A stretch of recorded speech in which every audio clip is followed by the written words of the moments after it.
que o tema aqui é falar sobre a estrutura e a hierarquia da psicopatologia. Isso tem muito mais a ver com o evento que está sendo organizado, é muito interessante por ter várias temáticas, né? Essas questões de nutricionais e tal, a ver com transtorno mental, com psicoterapia, sistemas de saúde, né? E eu vou falar especificamente sobre a base do nosso diagnóstico, da nossa nosologia, que está passando por uma crise já faz um bom tempo, né? Assim como passou na década de 70 também, na década de 60, 70. Então, a ideia é a gente falar um pouco relacionar um pouco com o que a gente faz hoje, que é os diagnósticos que a gente faz hoje, mas o que está se pesquisando e qual é a visão que o mundo tem hoje sobre para onde esse negócio vai, né? Para onde vai a nossa forma de organizar e operacionalizar o diagnóstico, o que são sintomas mentais, o que é uma depressão, o que é a ansiedade. Então, a ideia é a gente conversar um pouco sobre isso, esses modelos estruturais e hierárquicos, mas eu vou falar um pouco de outros também, para a gente poder contextualizar. Então, o roteiro, eu vou falar um pouquinho sobre modelo categórico, né, no presente, que é o que a gente usa hoje, o DSM, CID e tal. Modelo dimensional, vou falar um pouco sobre isso, como é que a gente pensa uma coisa, como é que a gente pensa outra. O modelo hierárquico, que são coisas de para frente, né, o que está se vendo hoje na comunidade científica, que se baseia no fator comum, o fator latente, o modelo de rede e o modelo por domínios, que é a proposta do Instituto de Saúde Mental dos Estados Unidos. Bom, hoje em dia a gente trabalha assim, né? A gente pega ali o DSM, o DSM tem um monte de critério, que se resume essencialmente a assim, por exemplo, depressão, a gente diz que é um humor deprimido e tal, perda de interesse, mais 4 de 8 sintomas. Então, uma combinação de critérios, não pode ter mania, não traz algum prejuízo funcional, né? Sem relação direta com substância e não pode ser explicado por algumas outras coisas que têm muita relação com depressão. Então, é assim que a gente operacionaliza o nosso diagnóstico. A gente sabe, né? Mas às vezes a gente não se dá conta que isso aqui, esse diagnóstico, esse manual, foi feito por consenso de especialistas. Ele não é necessariamente, ou em boa parte, ele não é embasado de uma forma empírica, ou seja, de uma forma mensurável. Não foi para a população e mediu isso nas pessoas, né? Foi um pessoal ali que atende paciente e tal, né? O pessoal ali, os caras são muito bons, na verdade. Não é essa questão, mas assim, é consenso de especialista, pesquisadores também, obviamente, muitos pesquisadores, mas que se reúnem para entrar num acordo quais são os critérios. Não é necessariamente uma operacionalização clínica que foi a campo e ver como é que isso funciona, né? Então, é assim mais ou menos que a gente faz o diagnóstico. Isso trouxe alguns problemas, né? Por exemplo, a origem disso, né, essa questão categorial do diagnóstico, é ou não é depressão, né? E essa é a questão. Preenche os critérios ali, é ou não é depressão. É depressão ou é bipolar? É depressão ou é esquizofrenia? Né? Vai indo por esse caminho. Então, a tradição psiquiátrica, assim, desde o século XIX, com Kraepelin, por exemplo, Kraepelin conseguiu os pacientes que vinham a ele, né, não é uma questão de ver na comunidade, vinham a ele no seu sanatório, vamos dizer assim, vinham com alguns tipos de alteração de comportamento, e ele foi observando que algumas pessoas oscilavam o humor, tinha muita energia, ficava psicótico, né, imaginava coisas, achava que era rico, tinha delírio de grandeza, muita pressão para falar, inventava uma realidade que não existia, e dali a pouco essas pessoas ficavam muito deprimidas, sem energia, para baixo e tal. Ele via que algumas pessoas cursavam assim e outras pessoas cursavam com deterioro de comportamento, e esses fenômenos psicóticos de alucinação eram crônicos, né? Porque naquela época não tinha um tratamento muito efetivo para essas coisas. Então, ele conseguiu observar a história natural e viu que isso aqui são dois grupos completamente separados. Uma é a demência precoce, que virou esquizofrenia, e a outra é a psicose maníaco-depressiva, que virou hoje o transtorno bipolar. E ele diz que são coisas separadas, então já existia nessa época uma tradição de classificar as coisas dessa forma. Era a cultura da época da classificação taxonômica, né? Isso aqui, isso aqui, isso aqui, isso aqui. Então, eram coisas completamente distintas. E essa tradição se manteve, né, ao longo de muito tempo, e a gente usa um pouco até hoje. Só que os dados de hoje mostram que essas coisas são muito correlacionadas, né? Quem tem fator de risco para ter transtorno bipolar também tem esquizofrenia. A correlação no nível familiar é muito alta. Então, a coisa não é tão distinta categoricamente assim, né? A gente indo para a comunidade, a gente consegue ver essas coisas.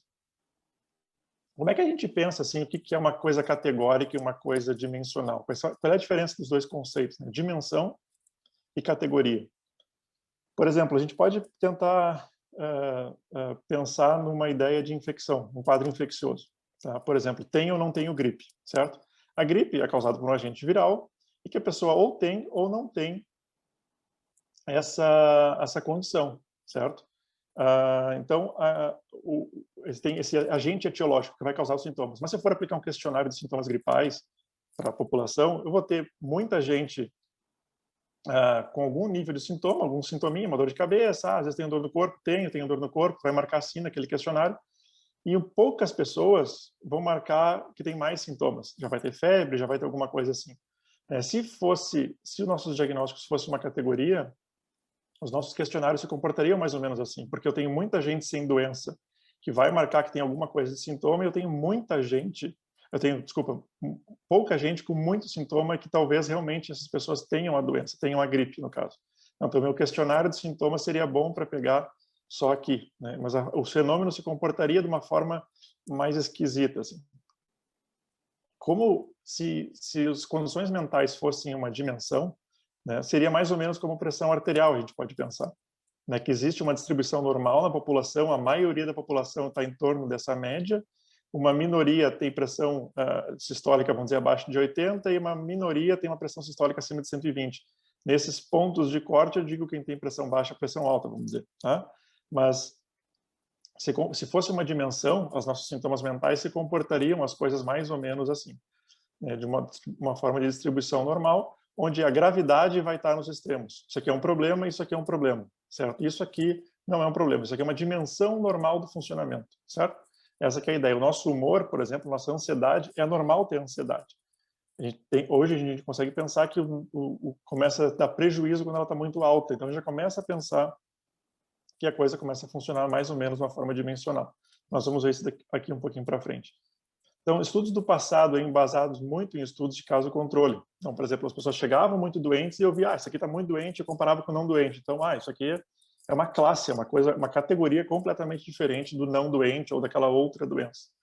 Mas os estudos com base populacional, né, tu vai para a comunidade, tu vê que tem aquele tio lá que escuta uma vozinha o tempo inteiro, mas não reclamava, né? Ou que tem ansiedade, mas não é no nível que vai procurar o médico, certo?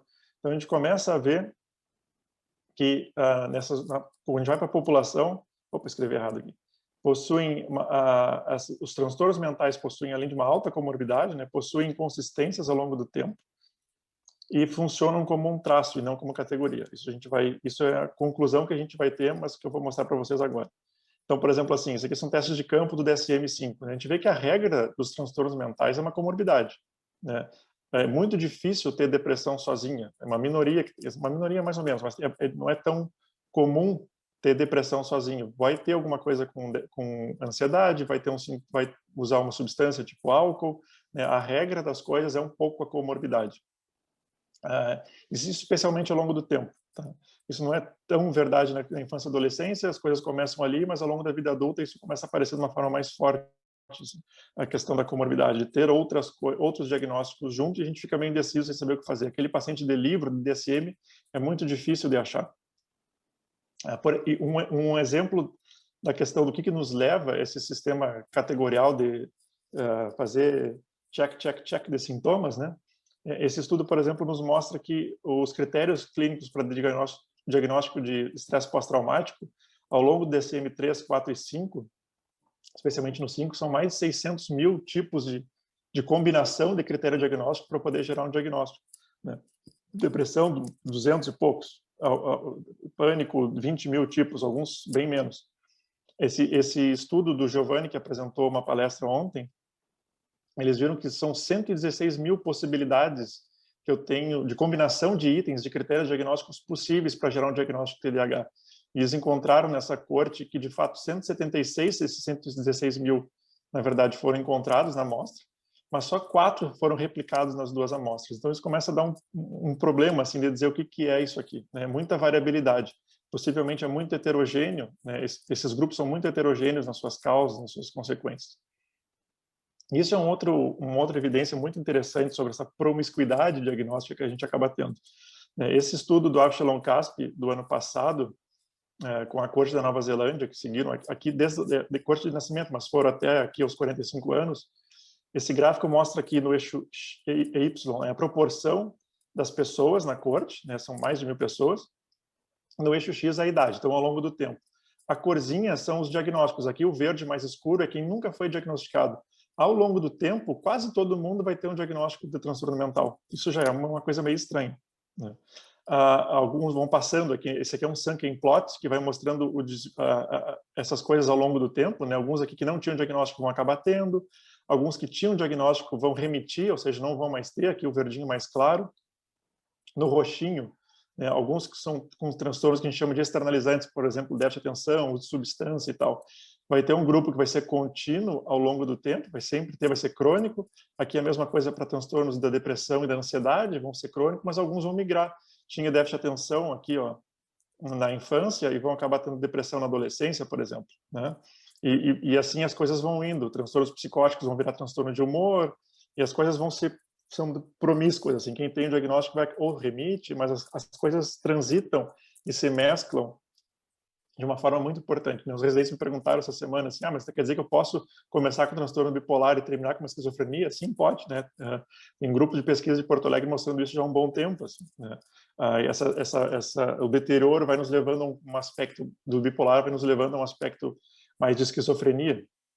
E, de fato, essa questão de transição de categoria diagnóstica acontece ao longo do tempo. Então, a gente passa por uma situação de crise, né? Qual a validade do nosso diagnóstico? A gente é razoavelmente confiável. Se eu chamo de depressão aqui no Brasil, lá no Japão entendem o que é depressão, né? Então, ele tem uma confiabilidade entre avaliadores, vamos dizer assim, mas assim, a validade desse diagnóstico em termos de o que eu consigo aprender sobre isso é muito complicado, né? É muito complicado eu querer estudar a biologia da depressão se eu nem sei o que é depressão. São milhões de tipos de depressão, vamos dizer, exagerei, tá? Mas alguns provavelmente centenas de tipos de depressão. Então, a coisa é muito heterogênea, porque eu construo o diagnóstico de uma forma muito diferente. Posso construir, né? E esse diagnóstico, hoje é depressão, amanhã é outra coisa. É como se eu tivesse, por exemplo, insuficiência cardíaca e amanhã a minha insuficiência cardíaca virasse uma fibrose pulmonar. Não tem nada a ver uma coisa com a outra, por exemplo, né? São duas doenças diferentes, né? Eu tenho a unha do pé encravada e amanhã eu tenho asma. Não é assim que funciona, né? As nossas categorias, elas têm alguma coisa que abala o cérebro, um transtorno mental que a gente não está conseguindo capturar com a forma como a gente faz hoje o diagnóstico. Então, a gente passa por um processo de alguns grupos no mundo estão tentando pensar alternativas a esse modelo que a gente usa, tá? Então, um primeiro modelo, a gente começa mais a entrar nessa questão dimensional e a estrutura e hierarquia da psicopatologia, dos sintomas mentais, é entender as coisas como uma dimensão, né? Então, a teoria do fator comum, ela entra para ajudar nesse aspecto. Então, essa primeira parte que a gente vai falar dessas teorias é a teoria do fator comum, que está dentro da ideia da hierarquia, que eu já vou mostrar para vocês. Mas só para a gente pegar a ideia assim, de como é que a gente operacionaliza isso.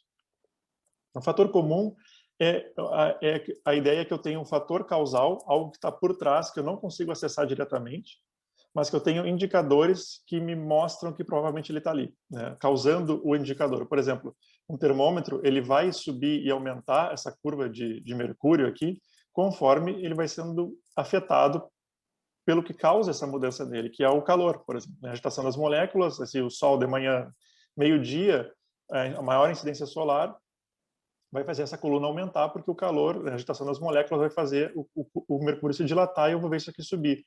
À noite isso desaparece, isso aqui baixa. Então, esse meu indicador está indicando que tem algo por trás fazendo ele se mexer, né? E não é o indicador que está causando o sol. Se eu aumentar o termômetro, eu não vou deixar o sol mais quente. É o contrário, né? A causa é do sol para cá. E isso tende a oscilar ao redor de uma média de temperatura que vai ser um pouquinho mais para cima e um pouquinho mais para baixo, tá? Isso vai dando uma curva normal para a gente. Então, por exemplo, como é que isso funciona num questionário? Como é que a gente funciona nas perguntas clínicas que a gente faz? Então, a gente pode ter aqui uma série de sintomas. Por exemplo, a insuficiência cardíaca é uma coisa que está muito clara para o estudante de medicina, assim, né? Para o dia a dia de qualquer profissional. A gente pode ter sintomas, por exemplo, dispneia paroxística noturna, inchaço nas pernas, falta de ar para pequenos esforços, e etc, né? Então, a gente vai tendo alguns sintomas. Esses sintomas, eles tendem a variar junto, essa que é a ideia, né? Se eles tendem a variar junto, por exemplo, quanto mais dispneia paroxística noturna, piora minha dispneia de esforço, piora meu inchaço nas pernas no final do dia, Então, isso aqui tende a variar junto, e aí, no caso da psiquiatria, depressão, por exemplo, quanto mais baixa energia eu tenho, isso também, quanto mais baixa energia eu tenho, eu também tendo a ficar mais triste, também tendo a me culpar mais. Então, uma coisa vai se associando à outra, e essa correlação, a gente infere que tem algo por trás causando esses indicadores a oscilar juntos. E esse é o fator comum que faz esses indicadores oscilarem juntos, certo?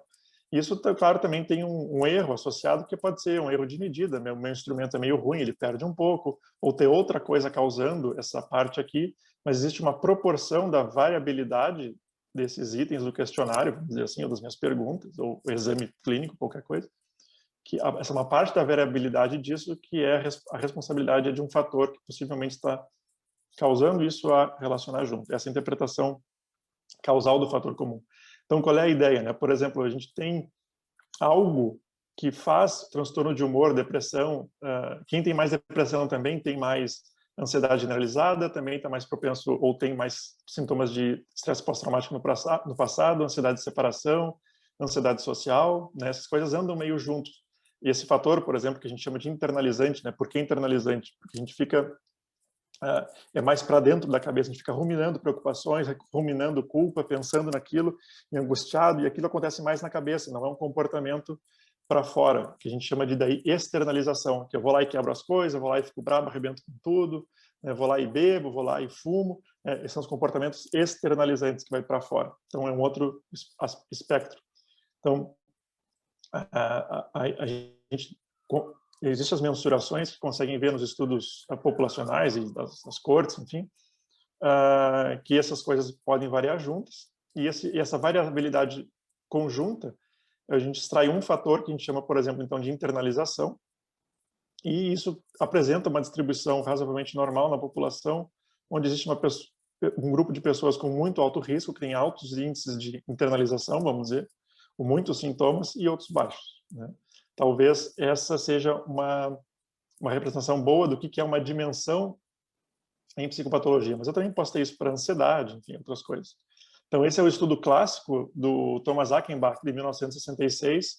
Thomas Achenbach ele tem um sistema todo próprio, assim, de mensuração de psicopatologia da infância e adolescência, que é um instrumento CBCL, né? Também tem a versão de professores, a versão de autorrelato, mas esse instrumento que ele ainda existe, né? Enfim, você faz, ele ainda está vivo, aplicando nas crianças e tal, ele viu que esses fatores, esses sintomas de, por exemplo, agressividade, né, de coisas de conduta mesmo, de infância e adolescência, se correlacionavam de uma forma importante, e esse fator de correlação ele chamou de externalização, e os mais de depressão, ansiedade, sintomas somáticos de internalização. E aí veio algo que a gente usa há muito tempo, essa nomenclatura, né? Esse aqui é mais internalizante, mais externalizante. Isso é um conceito que já pegou na psiquiatria. Assim. E mais recentemente, esse artigo do Benjamin Larrey, de 2012, eles fizeram isso para adultos, mas aplicaram um outro conceito. Tá? Então, assim, ele também viu que também pesquisou uma estrutura hierárquica onde 3 fatores que se correlacionavam, explicavam a variabilidade dos diagnósticos no adulto.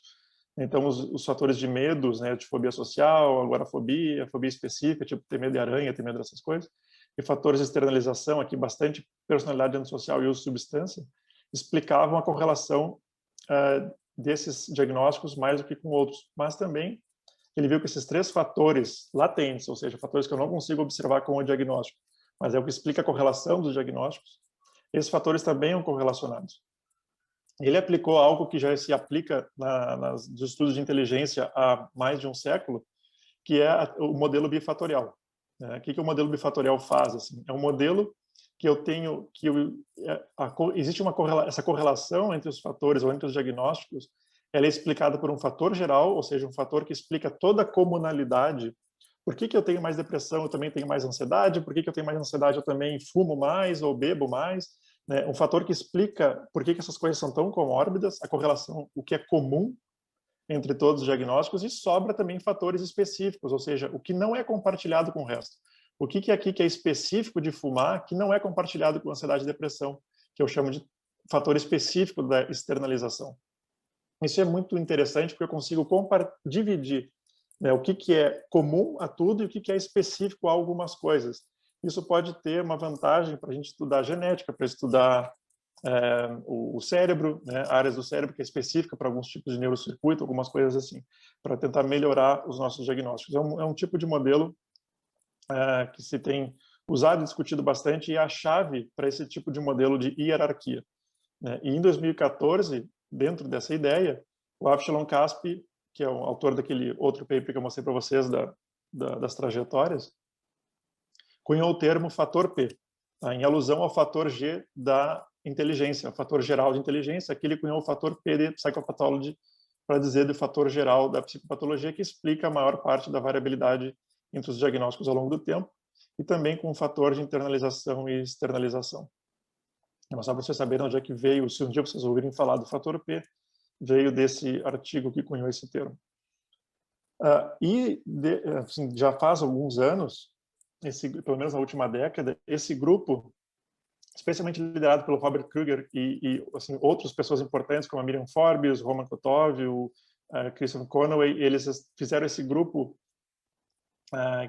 todos eles estudam esses modelos hierárquicos e fizeram um consórcio para estudar isso mais a fundo e tentar ver se isso se replicava nas populações, ver qual é o melhor modelo, e criaram esse grupo, que é o grupo grupo de hierarquia, de taxonomia hierárquica para psicopatologia, chamado HITOP. Né? Eles também estão tentando criar uma nosologia baseado em ciência quantitativa, né? Vai para a população, mede sintoma, vê como é que as coisas se agregam e vê o que existe aí na natureza, certo? Então eles fizeram essa proposta, esse artigo bem recente, de um mês atrás, eu acho, é um outro marco assim desse grupo, e publicaram, e esse desenho é muito interessante assim, para a gente entender a relação desse sistema com o que a gente faz hoje. Né? O que a gente faz hoje está aqui embaixo, DSM. A gente dá os diagnósticos, bulimia, transtorno borderline, bipolar, uso de substância, depressão, ansiedade, etc. Né? O que eles veem é que isso se relaciona de uma forma dimensional, né? Dentro dessa hierarquia toda. Então, a gente tem algo nesse espectro internalizante que explica por que depressão e ansiedade variam juntos, né? E existe esse superespectro que é o fator P, que é o fator geral de psicopatologia. Então, a ideia é a gente tentar classificar e operacionalizar essas dimensões de patologia. É como se cada pessoa tivesse um eixo de funcionamento. Como é que está o meu eixo da internalização, ou o meu eixo dos medos, né? Ou o meu eixo do estresse, o meu eixo de comportamento antissocial, né? Como é que, o quanto muito sintoma ou menos sintoma eu tenho nessa ideia de como se fosse pressão arterial, certo? Então, sintomas de ansiedade, depressão e tal, funcionando dessa forma dimensional, e eu vou ver se eu estou com extremos, e aí se eu tenho problema, como é que eu vou intervir. Eu vou mostrar uma aplicação que eles propõem de prática para isso aqui depois. Então, aqui a gente mostrou nesse estudo de 2015, eu acho que a gente publicou isso aqui, não me lembro mais, 16, uma corte que o Giovanni lidera aí de crianças e adolescentes em Porto Alegre, São Paulo, na psicopatologia familiar, né? Pai, mãe, filho. A gente conseguiu ver que a psicopatologia parental com a dos filhos se dá muito através do fator P, desse fator geral, mas um pouco também através, homologamente, de fatores específicos, como externalização. E alguns cruzam alguns domínios. Quem tem pai e mãe com muito fator P, com muita psicopatologia, muita comorbidade, vamos dizer assim, também está associado se associa de uma forma transversal aqui, né, com sintomas específicos de medo nas crianças, por exemplo. Mas, enfim, as coisas se dão muito, ainda a carga é maior através do fator P materno e paterno. Também já tem estudos com esse tipo de modelo de uma forma longitudinal, né? Esse estudo do Eoin McElroy, do Reino Unido, mostrando ao longo daqui de 2 até os 14 anos, né, na infância e adolescência, que o fator P anterior é risco para fator P posterior, né? Então uma coisa homóloga ao longo do tempo em termos de fator P com uma carga bem alta, mas também tem algum cruzamento, certo? Como aquele dos diagnósticos anteriores. Tem um pouco, mas é bem menor, né? Por exemplo, aqui fator P aos 3 anos é risco para atenção, problemas de atenção aos 5, mas o risco, a correlação é muito pequena. A associação, o grau de associação é muito pequeno. E aqui a gente consegue ver que externalização e internalização consegue tem correlações negativas, né? Quanto mais externalizante eu sou da parte específica, menos internalizante eu sou. Eu só consigo ver isso se eu tiro o fator geral fora. Daí porque, por exemplo, o transtorno de ansiedade, de depressão também tem relação com déficit de atenção. Mas se eu tiro essa parte geral, eu consigo ver que quanto mais internalizante eu sou, mais eu fico ruminando as coisas, mais quietinho e tal, eu tenho a ser menos externalizante, que é ir para fora e fazer os comportamentos de risco. A comorbidade dessas duas coisas seria explicada pelo fator P. Então, a relação homóloga aqui é muito mais intensa do que a heteróloga, né, de outro fator. E também a gente consegue ver algumas relações em termos de neurocircuito. A psicopatologia geral, o fator P, ele é mais associado de uma forma muito mais intensa com problemas do córtex geral, né? É muito geral o desvio da norma. Aqui é um estudo que pega pessoas, faz um estudo normativo de que seria um cérebro normal e quanto desvia da norma em termos de espessura cortical e tal, né? Então, o fator P é muito mais intenso essa área, e os fatores específicos eu consigo detectar áreas específicas para esse tipo de funcionamento. Eu consigo limpar o que é comórbido, do que é geral, do que é específico usando esse tipo de modelo. Aqui a gente vê, por exemplo, que o desvio da norma, né, de cérebro entre déficit de atenção e depressão tem uma correlação positiva se eu não levo em conta o fator P, mas isso desaparece se eu levo em conta o fator P. Então, pode ser uma metodologia importante em termos de ter uma validade biológica. Eu consigo aprender, talvez, algo sobre a natureza das coisas usando esse tipo de modelo. A mesma coisa que conta para a genética, né? A gente encontra alguns SNPs, que nem o Fernando estava falando antes, né? São polimorfismos de nucleotídeo único, né? Isso aqui visto em estudos de GWAS, que nem o Fernando falou também, né? Que são estudos de array genômico, assim, é uma varredura genômica. Só que eu faço a varredura aquele 5% do genoma que varia entre as pessoas, porque a maior parte do nosso genoma é igual, certo? Essa varredura genômica pega aquela pedacinho que varia e ver assim, o quanto que varia de uma pessoa para outra, o que aquilo pode estar associado a uma alteração de comportamento. Aqui no nível molecular, então a gente consegue ver alguns fatores, alguns polimorfismos de nucleotídeo único que estão associados a fator P e outros a mais internalização, outros a mais coisas psicóticas, enfim. Né? A gente consegue tentar destrinchar o que é específico do geral aqui em termos de funcionamento mental. Uma outra coisa que pode ser interessante é aprender sobre a etiologia das coisas. Por exemplo, trauma, a vitimização na infância, apanhar abuso físico, abuso emocional, abuso verbal e abuso de relações, tipo bullying. A gente vê que esse estudo, por exemplo, da Miriam Forbes, viu que os 3 tipos de abuso, verbal, físico e de relação, por exemplo, bullying, estão associados à psicopatologia, aos diagnósticos que a gente vê, só que através desse fator geral. O fator geral, aqui é um outro tipo de modelo de fator geral, mas enfim, o fator geral que carregaria todos esses traumas para os diferentes tipos de diagnóstico. Então, por exemplo, o que isso quer dizer na prática? Eu posso ter um trauma na infância, pode ser vítima de bullying, eu não sei se no futuro eu vou virar uma pessoa com déficit de atenção, eu não sei se eu vou ter depressão. Na verdade, o risco é baixo para todos eles, vamos dizer assim, não é que vai virar, não me entendo de uma forma determinística, né? É um risco elevado, maior do que se não tivesse tido trauma, né? Essa é a questão. Então, eu tenho um risco maior, porque eu tive trauma, a ter qualquer tipo de transtorno mental. Eu não sei qual tipo que eu vou ter, né? Porque o nosso diagnóstico ainda é meio sujo, né? O nosso fenótipo ainda não diz muito sobre o que está acontecendo dentro da cabeça, né? Ou dentro da microbiota. Acho que a Elise deve ter falado sobre isso ontem, talvez. Aqui uma outra coisa é a capacidade desses modelos hierárquicos em termos de predição. Esse estudo do grupo da Pravita Patelai, eles viram, ainda está em pré-print, é um estudo bem interessante, pegaram 2 cortes britânicas, a corte de 1958 e a corte de 1970, eles quiseram ver entre cortes, né? Aqui eles pegaram só o reporte dos pais, então os pais falando da psicopatologia dos filhos aos 16 anos, e aqui perguntando para os filhos quando eles tinham 42, né? Para as pessoas já adultas. E viram que o fator P, o fator de psicopatologia, quanto maior ele tiver aqui nos eixos X, tá? Quanto maior o meu desvio padrão aqui de psicopatologia de fator geral, de fator P, menor a minha satisfação com a vida. Eles viram aqui que piora, que é uma unidade inversa, piora a saúde geral, piora a saúde mental, diminui a probabilidade de votar, aumenta a probabilidade de morar sozinho, né, diminui a probabilidade de educação e de emprego.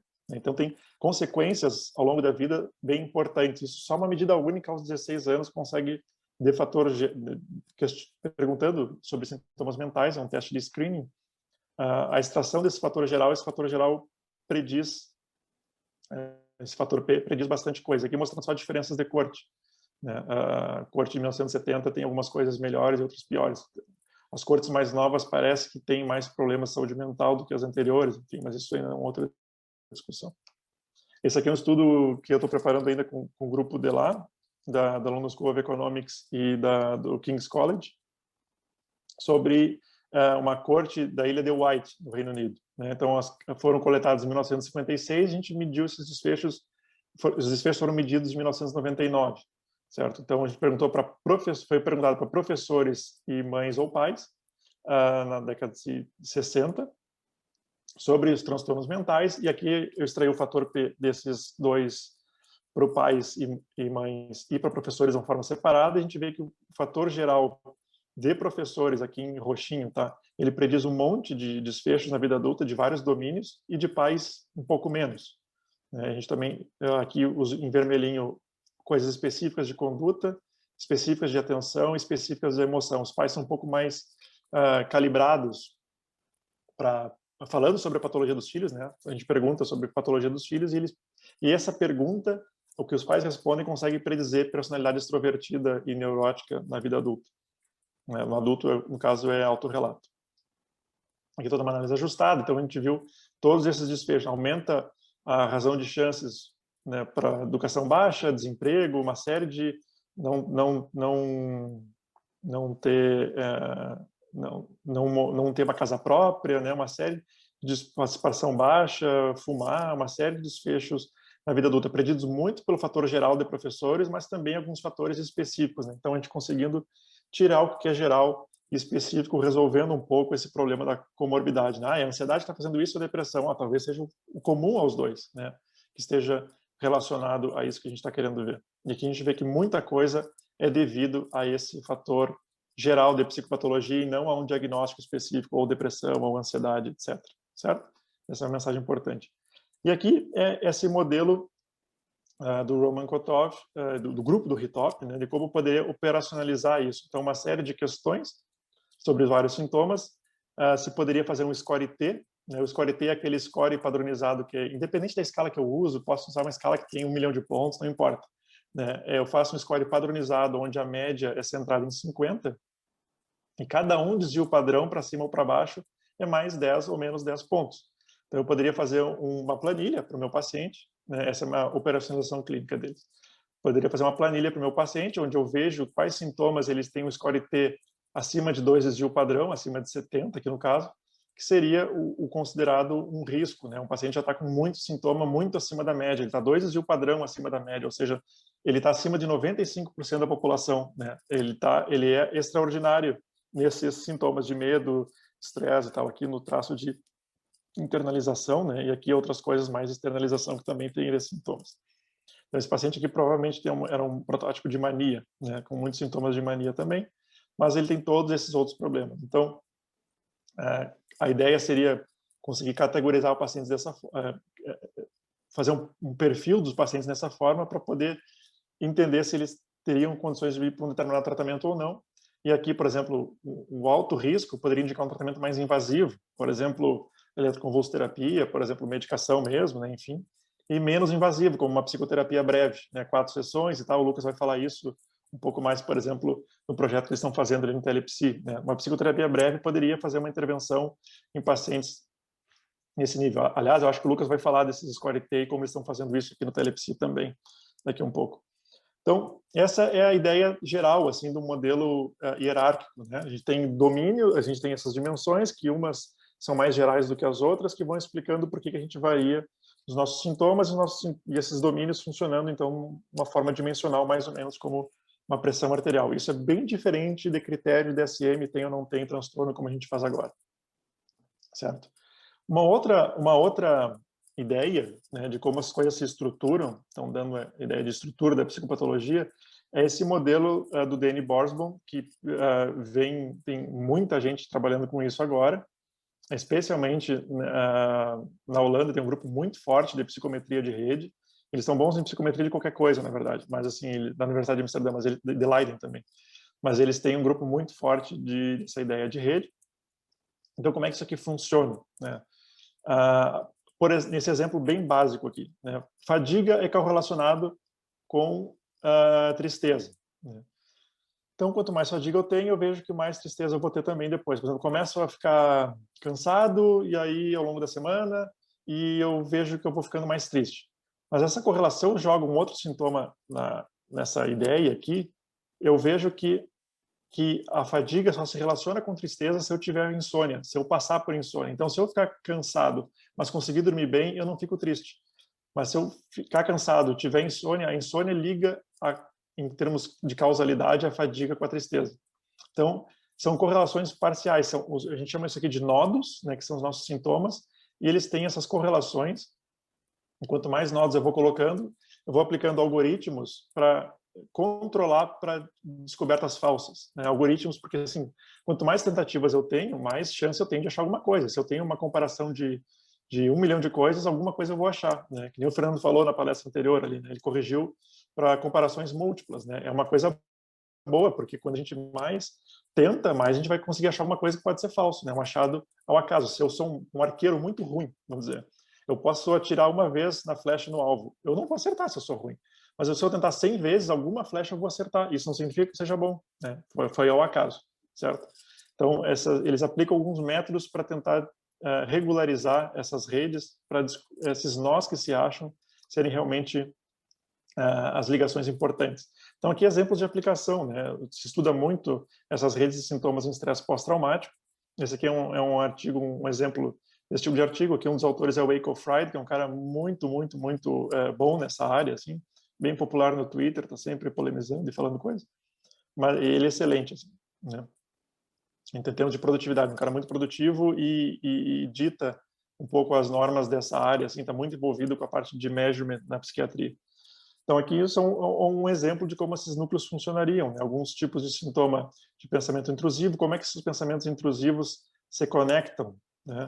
Por exemplo, aqui eu vejo que o meu sintoma D4, de emoções negativas relacionadas ao trauma, só se conecta a B4, que é uma emoção reativa a uma pista. Por exemplo, eu vejo alguma coisa no ambiente, essas coisas só se conectam através desse sintoma de pensamentos intrusivos, né? Então, isso aqui passa por pensamentos intrusivos para poder chegar aqui, né? Então, essa ideia de como os sintomas se conectam. Só que isso tem uma outra vantagem, além de entender, eles não entendem os sintomas como tendo uma origem comum. Eles não entendem os sintomas como tendo uma causa única. Eles entendem que os sintomas se relacionam entre si de uma forma transversal. Eu vou tendo mais pensamento intrusivo, eu vou tendo mais tristeza, eu vou tendo mais afeto negativo. Isso não tem a ver com uma causa comum, tem a ver que uma coisa causa a outra. Entenderam? Então, isso é uma coisa importante entender nas redes. A rede é diferente daquele negócio de fator comum, porque no fator comum tem uma coisa que eu não consigo ver que causa tudo. Aqui eu tenho tudo que causa tudo ao mesmo tempo, vamos dizer assim. Eu vou testar o que causa ao mesmo tempo. Eu tenho sintomas se causando entre si, certo? Isso pode ser um problema, tá? Porque esse sintoma pode fazer parte, de fato, esses indicadores podem fazer parte de alguma outra coisa. Essas regularizações que eles aplicam na estatística aqui pode dar um jeito de ajustar para isso. Mas uma forma legal da rede, uma aplicação interessante da rede é ver a rede longitudinal. O que vai causando o quê? Por exemplo, aqui nesse mapa de melancolia, né, eu vou vendo que sintomas de ideação suicida vão causando mais, ao longo do tempo, se relacionam com sintomas de se vincular com atividades positivas de uma forma negativa. Quanto mais ideação suicida eu tenho no passado, menos coisas positivas eu vou fazer no futuro, né? E não é o contrário. Então, coisas positivas só se relaciona com ideação suicida de uma forma muito indireta. Então, ele dá uma direcionalidade da causa dos sintomas. Então, que tipo de sintoma vai causando qual no futuro? Então, é uma rede dinâmica. Hoje eu estou com insônia, daí amanhã eu começo a ficar cansado, daí eu já começo a ficar irritado, a irritação me leva à culpa, a culpa me leva à tristeza, de repente eu estou deprimido e não entendi o que começou, né? Então, a ideia da rede também é uma rede a aplicação da rede longitudinal para tentar entender a psicopatologia dessa forma. Então, é uma outra forma de estruturar a psicopatologia, através de uma rede de causalidades mútuas. Tá? E uma outra coisa que está bem em voga, vou tentar acelerar aqui um pouco, nós estamos ficando no nosso tempo, é essa proposta do Instituto de Saúde Mental dos Estados Unidos, que já tem algum tempo, de fazer uma classificação por domínios. Né? Os domínios que a gente tem, que eles propuseram, né, são esses domínios aqui, esses 6 domínios. Né?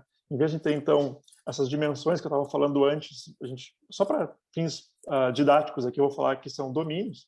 Né? Domínios da valência negativa, domínio da valência positiva, sistemas cognitivos, processos sociais de regulação de despertar e energia, né? Esse intersensório motor. Cada um desses domínios tem suas unidades de pesquisa, da genética até o comportamento, né? Até o relato de emoções, até teste neuropsicológico. Né? Então, isso tudo, ainda eles estão tentando propor uma perspectiva neurodesenvolvimental nessa coisa toda.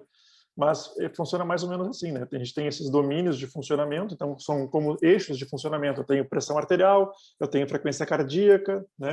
A gente vai tendo esses eixos de funcionamento. Na cardiologia são esses 2, por exemplo, que eu citei como, né, só como fins de exemplo. E na saúde mental a gente teria todos esses sistemas funcionando ao mesmo tempo e interagindo. E cada um desses sistemas tem o seu subsistema, né, o seu subdomínio, memória, função cognitiva, de controle, inibição. Então tem muita coisa dentro de cada um, e dentro de cada uma dessas coisas tem sua genética e tal. Então é uma coisa muito complexa. Né? A ideia de pesquisar, eles propuseram esse esquema justamente para ser pesquisado, poder se incluir outras coisas, para a gente fazer, assim como esse instituto fez na década de 70 e revolucionou o DSM, que era bem psicanalítico, para um DSM mais descritivo, sem etiologia, sem teoria, e melhorou muito a confiabilidade, né, que foi o RDC, que eles fizeram nessa época. Agora lançaram, então, agora não, já faz um tempo, o RDoC, né, o Research Domain Criteria, como uma proposta de pesquisa. Nada disso que eu estou falando tem aplicação clínica ainda. Assim, né, os ensaios clínicos ainda são feitos à base de DSM. Isso é só, todos são propostas de se pensar um sistema nosológico diferente, e para tentar entender as coisas. Aqui é um exemplo, usando esse RDoC. Né? Aqui eles pegaram pacientes que a gente, no nosso DSM, né, a gente chama de esquizofrenia, esquizoafetivo e bipolar, botaram todos eles juntos, assim, e fizeram várias testagens neurocognitivas e neuroimagem, e se identificou biotipos baseado nesses testes. Né? Um biotipo que tinha uma neuroimagem muito ruim, cérebro muito deteriorado, pouca função cognitiva, os testes foram muito ruins, teste de apertar botãozinho e tal, e viram que, na verdade, esses pacientes que a gente define assim, eles se classificam em todas essas classes. Né? Tem paciente bipolar muito deteriorado, tem paciente bipolar muito leve, assim, tem paciente com esquizofrenia muito leve. Então, talvez os tratamentos para esses 3 grupos sejam diferentes. Né? Essa que é a ideia do biotipo, que vem muito nessa filosofia do DSM. Então, esse foi o desenho do estudo. Né? Eles pegaram esses pacientes, misturaram saiu de todo esse processamento cognitivo e neuroimagem e tal, 3 biotipos separando, classificando as pessoas doentes, né, com prejuízo e tal, por um biotipo muito mais no sentido de doença do que transtorno, de fato. Né? Então, a gente precisa ter noção das coisas, assim, onde é que está o debate nesse momento do mundo? Quanto mais a gente se integrar com os cientistas da área, onde está o debate, é a coisa mais difícil que a gente tem para fazer na vida. Assim, né? A vida de um cientista e de um médico clínico é identificar onde está o debate. Não adianta eu aqui em Santa Maria achar que ivermectina funciona para COVID, se o mundo inteiro se especializa em CDC, a Organização Mundial da Saúde, não, entendeu? Não é eu que vou revolucionar a máquina aqui, né, no meu cantinho. Então eu tenho que ver o que estão fazendo, quem que realmente produz conhecimento está fazendo. Então essa é uma coisa importante a gente ter esse tipo de noção, assim. Então, a ideia dessa parte final é trazer onde é que está o debate sobre esses 3 modelos, né? Então, onde é que está essa discussão? Tem muita coisa que não se sabe, muita coisa que é discutida, tem uma brigaiada, né? Mas, para resumir a ópera, assim, o que todos concordam, né? Que o fenômeno de saúde mental é dimensional, exceto ainda para a psicose, né? Tem ainda dúvidas, existe um debate sobre se psicose, é uma coisa tipo, eu tenho ou não tenho, eu tenho alucinação e delírio, ou me desconecta da realidade, ou isso é uma coisa contínua, né? Existe um debate ainda sobre isso, mas de resto é praticamente consensual, e até o DSM tentou adotar uma coisa de leve, moderado, grave e tal. É razoavelmente consensual que os fenômenos mentais são dimensionais e não categóricos, como a gente deu no exemplo anterior lá. Muito mais funciona como uma pressão arterial, frequência cardíaca, do que como ter uma infecção ou não ter uma infecção, por exemplo. Mas tem vários problemas, né? Quais são os problemas principais, assim, alguns que eu consigo pensar, assim? Definir o construto é um problemão, né? O que é a nossa pressão arterial, o que é a nossa frequência cardíaca. Então, existe ansiedade mesmo, né? É isso aqui, existe tristeza dessa forma e tal. Quais são os nossos construtos? Né? E isso agrega, de fato, nessas coisas macro, internalizante, externalizante, até que ponto eu não estou pegando coração e pulmão junto, ou até que ponto realmente existe uma coisa que é coração, existe uma coisa que é pulmão, né? Porque a gente não conseguiu calibrar isso muito bem. Qual é o nosso construto? Definir o limiar para problemas, né? O que é infarto, a partir de quando que eu considero infarto, a partir de quando que eu considero de ansiedade, por exemplo. A partir de quanto de pressão eu considero hipertensão, né? No caso da cardio. No caso nosso, quanto de ansiedade eu considero que isso é um problema. Né? Isso ainda precisa ser definido, e definir a métrica, né? A gente vai usar Score-T, o que a gente vai fazer? Tem uma proposição bem interessante, bem recente, na verdade, sobre esse tipo de coisa, assim. Wellcome Trust e outros institutos de fomento dos Estados Unidos, esse é do Reino Unido, né?